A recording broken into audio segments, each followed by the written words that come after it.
Assalamualaikum warahmatullahi wabarakatuh.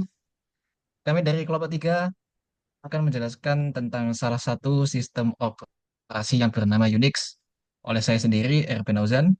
Dan saya Ahdem Novada. Di sini kami akan menjelaskan tentang awal berdirinya Unix hingga sampai saat ini.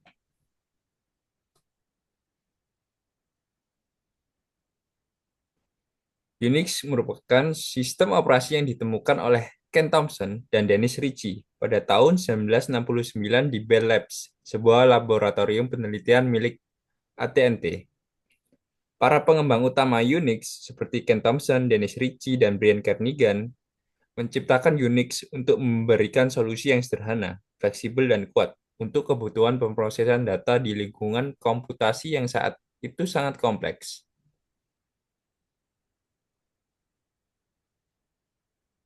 Penyebaran Unix salah satunya ada di BSD Unix, yaitu pada akhir 1970-an.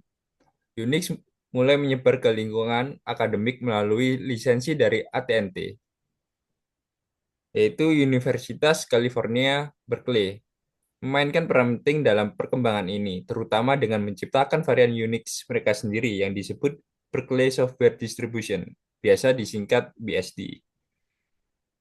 BSD sendiri menambahkan banyak fitur baru ke Unix, termasuk kemampuan jaringan yang lebih baik, kemudian menjadi sangat penting di era internet.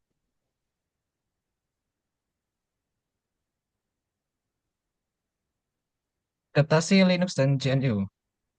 Pada tahun 1991, seorang mahasiswa yang bernama Linus Torvald yang berasal dari Finlandia mengembangkan kernel Linux sebagai proyek pribadi.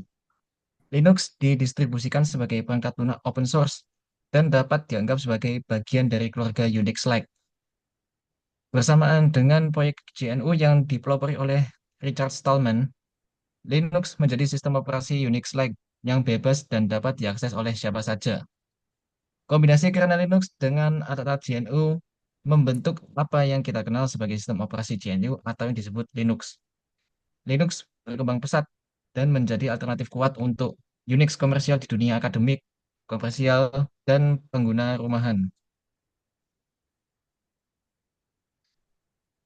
Ini adalah tiga contoh perusahaan yang berbasis Unix atau Linux. Yang pertama yaitu perusahaan IBM, yang kedua adalah Hewlett Packard atau yang disebut dengan HP, atau yang ketiga yaitu Apple dengan produknya yang namanya macOS dan juga iOS. Pertanyaannya yang sampai saat ini adalah, apakah Unix masih berguna sampai saat ini? Jawabannya ada di kesimpulan di slide terakhir.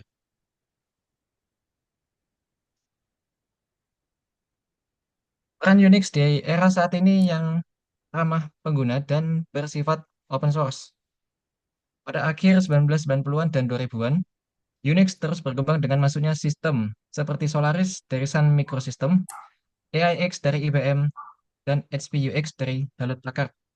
Namun, di tengah perkembangan Unix komersial, Linux dan sistem Unix-like lainnya seperti FreeBSD menjadi sangat populer, terutama karena mereka bersifat open source dan gratis. Kemudian hadirlah Apple memperkenalkan macOS yang berbasis pada BSD Unix dengan tambahan teknologi dari perusahaan Next yang juga didirikan oleh Steve Jobs.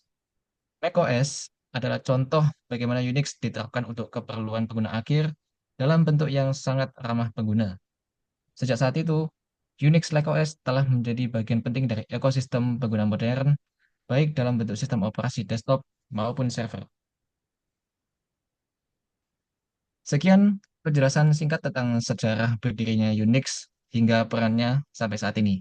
Semoga materi yang kami sampaikan bisa diterima dengan baik dan mudah untuk dipahami. Kami dari kelompok 3, sekian. Wassalamualaikum warahmatullahi wabarakatuh.